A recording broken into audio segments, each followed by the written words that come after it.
अस्सलाम वालेकुम dear student, क्या हाल सब ठीक है। उम्मीद है सब खैरियत से होंगे। आज है हमारा topic number 6 matrix equations. Matrix equations क्या है, सबसे पहले हमने ये स्टडी करना है, इनको समझना है मैट्रिक्स इक्वेशंस क्या है। सबसे पहले आप चैनल को सब्सक्राइब करें और बेल आइकन को प्रेस करें ताकि नेक्स्ट आने वाली वीडियो आप बासानी हासिल कर सकें। मैट्रिक्स किसको कहते हैं? ये हमारी रेक्टेंगुलर शेप की अरे में, जिसको हम बड़ी ब्रैकेट कहते हैं, इसके अंदर डेटे को लिखना, इस शेप में डेटे को लिखने को हम कहते हैं मैट्रिक्स। और इक्वेशंस के डेटे को हम मैट्रिक्स फॉर्म में लिखते हैं। सबसे पहले हम डेफिनेशन देखते हैं ए ऑफ एक्स। लीनियर कम्बिनेशन हमारा क्या है? हमारे प्रीवियस लेक्चर में हमने क्या स्टडी किया है? Linear combination x1 a1 x2 a2 xn a n up to x है हमारे पास स्केलर मल्टीपल और a है स्केलर मल्टीपल और x है हमारे पास वेक्टर्स।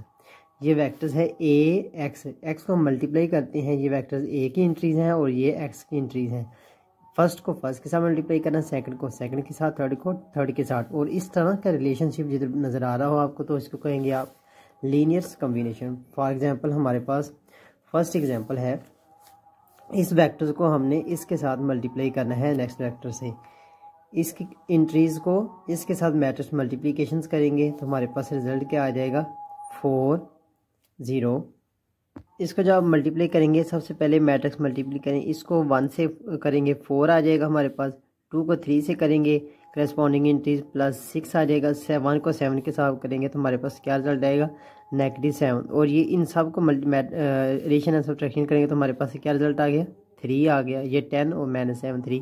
अब फिर सेकंड रो को हम करेंगे, 0 को 4 से किया 0, -5 को 3 से किया, हमारे पास क्या आ गया? -15।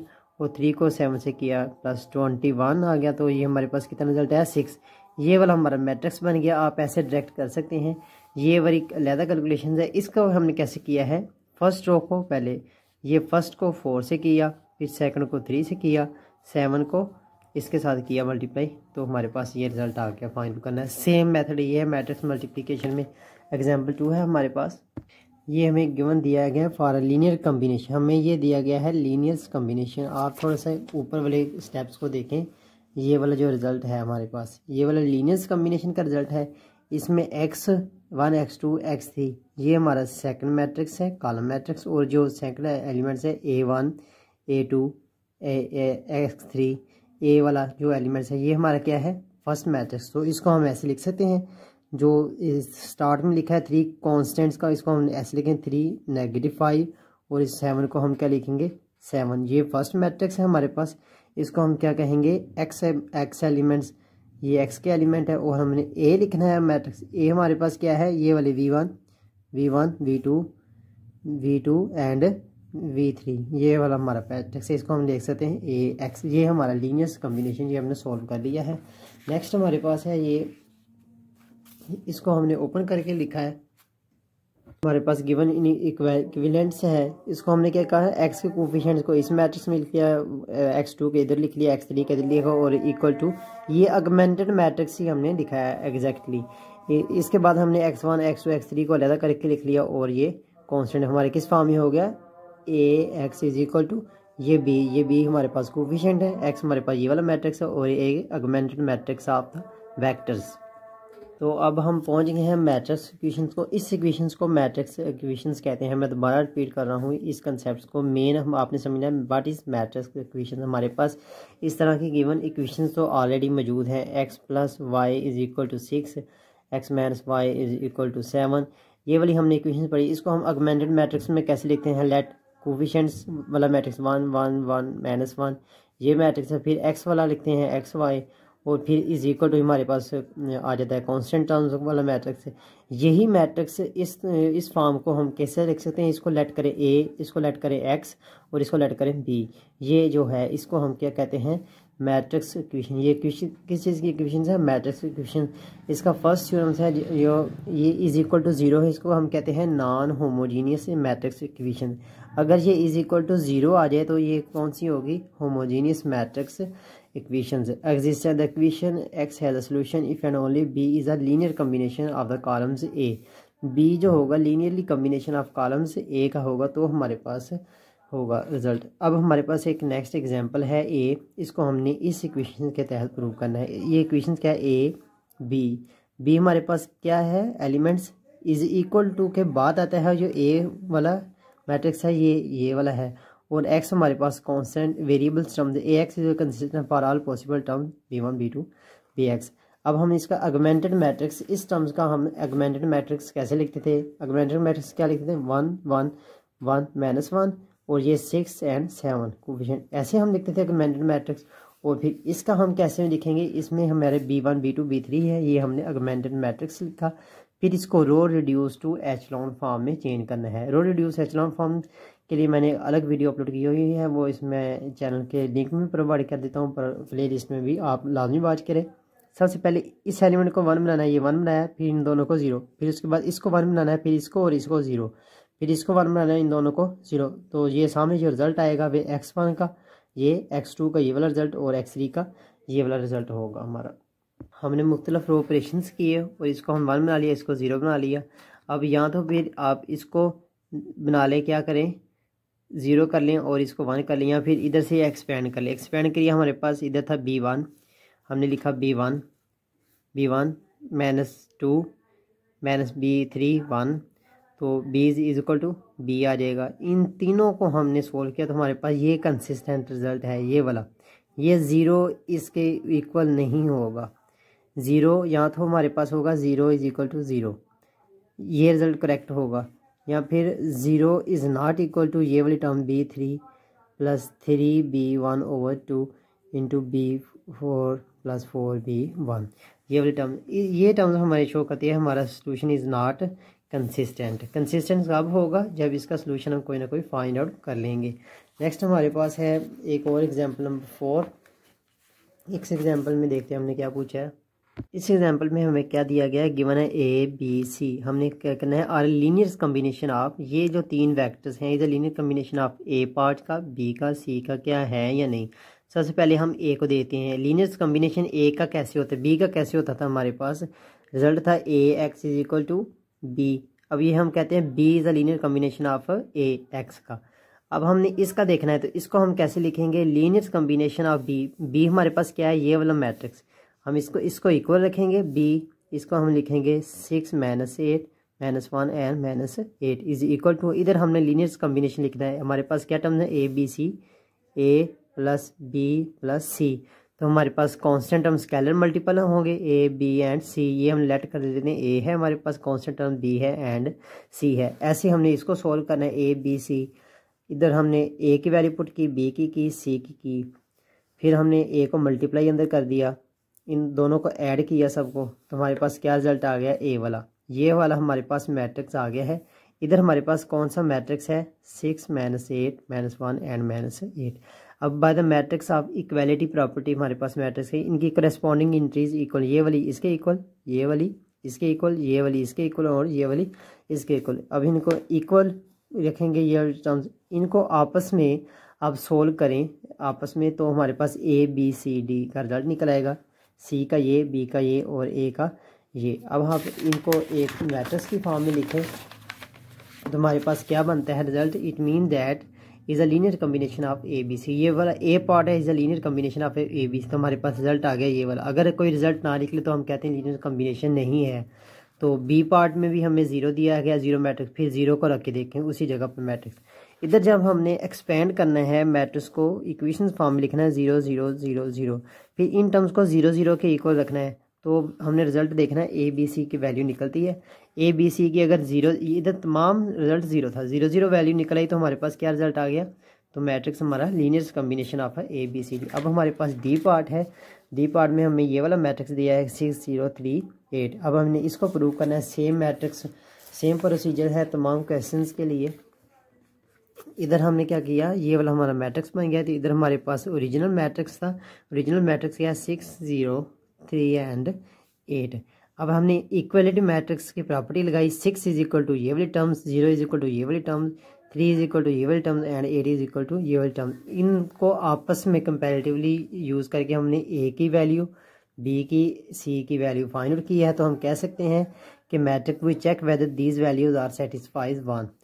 हमने एक इक्वेशन से वैल्यू सेटिस्फाई करी, तो हम कह सकते हैं इट मीन दैट हमारा जो सी पार्ट है is a linear combination of A B C. A की वैल्यू 1, बी की 2 एंड सी की 1। ये हमारा लीनियर कॉम्बिनेशन का, इसको हम मज़ीद क्या कह सकते हैं, b is equal to A X. ये है b is equal to A X is the linear combination of A B X. एक हमारे पास एक थ्योरम है, थ्योरम 2 की स्टेटमेंट कहते हैं A X is equal to B, जो हमारे पास है मैट्रिक्स इक्वेशन। इसका है एज अ सोल्यूशन, इसका सोल्यूशन लाजमी होगा। फिर A span R M, M elements, number of elements हमारे पास है। ए है the pivot position in every row, जो तमाम रोज़ हैं इसमें एक एक पिवट पोजीशन इसकी लाजमी है मैट्रिक्स में। ये आप प्रॉपर्टी याद करें, इस जहन के रख में क्वेश्चन भी सोल्व करेंगे और MCQ में भी ये आ सकती हैं पेपर में। नेक्स्ट एग्जाम्पल 4 है। एग्जाम्पल 4 में हमें क्या कहा है, कंप्यूट ए एक्स। इसका मतलब है ए मल्टीप्लाई बाई एक्स, ए को एक्स से मल्टीप्लाई करना है। इसकी इंट्रीज को सबसे पहले एक्स के साथ मल्टीप्लाई करना है, फिर इसकी इंट्रीज को सेकंड रो की, फिर इससे मल्टीप्लाई, फिर सेकंड रो की, थर्ड रो की इससे साथ मल्टीप्लाई करना है। तो हमारे पास क्या रिजल्ट आ जाएगा, ये वाली इक्वेशन का रिजल्ट आएगा। मल्टीप्लाई करने का मेथड क्या है, ये वाला दूसरा मेथड है, आपने ये यूज़ करना, ये कर लें। या फिर आप जो मैं 10th क्लास से करते हैं वो, इसको 2 से x1, 2x1 आ गया, 2 को मल्टीप्लाई, फिर सेकंड में एडिशन साइन, फिर 3 को x2 से करस्पॉन्डिंग 3x2, फिर 4 को x3 से प्लस 4x3। अब नेक्स्ट वाली लाइन में आ जाए, -1 मल्टीप्लाई बाई x1, फिर प्लस 5x2, फिर -3 को इससे 3 से मल्टीप्लाई कर, -3x3। सेम इसी 6 को, ये वाली पूरी रो को इस पूरे कॉलम से मल्टीप्लाई करना है। करस्पॉन्डिंग फर्स्ट को फर्स्ट से, सेकंड को सेकंड से, थर्ड को थर्ड से। 6 को मल्टीप्लाई किया 6x1, -2 को किया -2x2, फिर 8 को मल्टीप्लाई किया प्लस 8x3। ये देखें हमने एक स्टेप में फाइंड क्या कर लिया, ये वाला मैट्रिक्स। हम कह सकते हैं it is a linear combination of A x. Compute कर लिया हमने ए एक्स। हमारे पास मोर एग्जांपल्स हैं। एग्जांपल्स हमें गिवन दी गई हैं A, B, C। In each part determine whether the given vector span A3। हमें 3 है, कितने एलिमेंट्स हैं हमारे इसमें 3, V1, V2 एंड V3। इसका हमने लीनियर कम्बिनेशन फाइंड आउट करना है। नेक्स्ट हम सोल्यूशन की तरफ जाते हैं। इसको हमने किस फॉर्म में चेंज किया, सबसे पहले यही हमारा मेथड है, ये वाला B1, B is equal to linear combination form में लिखा, B is equal AX is equal to हमारे पास होता है B। इधर है हमारे VX जो है V है, we will terms V1, V2 and V3 है। इसको हमने लीनियर कम्बिनेशन को ओपन करके हम लिखते थे X1 A1 plus X2 A2 plus X3 A3 up to N तक जाते थे हमारे पास। इधर है हमारे पास X है, हमने क्या लिखा, हमारे पास K है, और A की वैल्यू हमारे पास क्या है V1, फिर X2 A2 X3 A3। इस ऐसे ही हमने इसका नेम चेंज किया, K1 V1 K2 V3 K3 and V3। अब इधर हमने वैल्यू पुट की, ये B हमने फाइंड आउट करना है। K की वैल्यू हमने, हमारे पास एक स्केलर मल्टीपल्स हैं, और V1 की V2 की V3 की गिवन है। इधर हमने वैल्यू पुट की तो हमारे पास ये वाला रिजल्ट आ गया। इधर हमारे पास K1 की इंट्रीज, K2 की, K3 की, इनको हमने इकट्ठा एक ही मैट्रिक्स में लिखा। बाय द इक्वालिटी से हमने इनको इक्वेशन फॉर्म में चेंज किया। फिर इसका क्या लिखा, इधर लिखा है ऑगमेंटेड मैट्रिक्स। ऑगमेंटेड मैट्रिक्स हमने इसका लिखा तो हमारे पास क्या रिजल्ट आ गया, ऑगमेंटेड मैट्रिक्स का मैट्रिक्स ऑफ कोफिशिएंट। फिर ए का डिटर्मिनेंट लेना है, इसका determinant is not equal to 0 है, 6 है, सिंगुलर है इसका डिटर्मिनेंट, तो हम कह सकते हैं is a span of V1 V3। Part number B है the set S V1 V2 V3 V4। हमें V4 एलिमेंट्स दिए गए, तो हम C1 C2 C2 C3 C3 CV C4 and V4 is equal to D1 B1 plus D2 V2 plus D3 W3। इसको हमने value put किया तो हमारे पास क्या रिजल्ट आएगा, इक्वेशन में हमने इधर जाके एक्सपेंड करेंगे, ये वाली एक्सपेंड करके हमारे पास वैल्यू बन गई। इधर से हमने क्या करना है, इसको मैट्रिक्स फॉर्म में लिखना है। ये हमने मैट्रिक्स फॉर्म में लिखा। अब है row reduce to echelon form. ये वाले जो हमारी इंट्रीज हैं 1 1 1 1, इसको हमने इधर ले जाना है 1 1 1। इसको हमने इधर शिफ्ट करना है, तो हमने इधर शिफ्ट किया 1 1 1। ये शिफ्ट कैसे किया है, row reduce to echelon form के मेथड। इधर जब हमने शिफ्ट किया है, फिर पहले इसको ऊपर ले जाएं या इसको इधर लेने दें, 3 से डिवाइड करें, फिर इन दोनों को 0 बनाएं, फिर इसको 1, इसको 0, फिर इसको 1 बना लें, 1 नहीं बनता, हमारे पास इधर 0 बन गया है। Row reduce to echelon form में हमने चेंज कर लिया, तो हमारे पास रिजल्ट क्या आ गया, ये I1 C1 की वैल्यू, C2 की, C3 की वैल्यू, इसको एक्सपेंड किया corresponding the system of equation.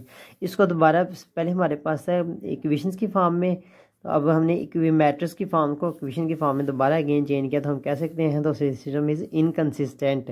Inconsistence हमारा सिस्टम क्यों हुआ, ये जो हमारे पास है A1, हमारे पास ये वैल्यू थी A की, ये A2 की, हमारे पास सेकंड कोफिशिएंट, ये थर्ड कोफिशिएंट C, इधर हमारे पास है कोफिशिएंट ये C3 है, ये इसके इक्वल नहीं बन सकता किसी भी सूरत।